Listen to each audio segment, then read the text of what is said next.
Tenoch Huerta as Namor is one of the best MCU villains we have. Namor has motivation you understand, and as a presence, he's very, very intimidating.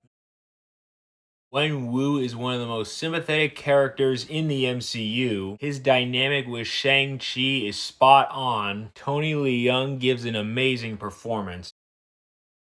Killmonger is easily a top-tier MCU character and comic book movie villain. Michael B. Jordan gives one of the best performances in his career, and he does really well making you care about Killmonger as a character. Loki is one of the most iconic comic book movie villains of all time for many reasons. For one, Tom Hiddleston rocks it as his character. He also does really well making you feel invested in Loki. Thanos is by far the best MCU villain. He is a very scary villain, but you also understand where he's coming from. All of that is brilliantly realized by Josh Brolin's performance. Whiplash is one of the most uninteresting villains Marvel has ever had.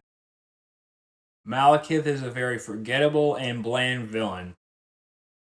The representation of Taskmaster and Black Widow should have been amazing but wasn't.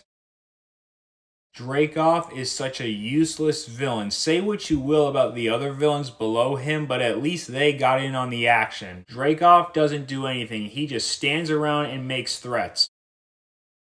Todd from She-Hulk is a terrible, horrible, awful villain. The character wasn't even interesting before he was revealed as the villain, but once he was revealed as the villain, he goes from a boring character into an MCU villain that I absolutely despise. This guy is such a bad villain that he makes every other villain on this list look better. Also, the part where he becomes a Hulk, here's what I have to say about that. Sayonara.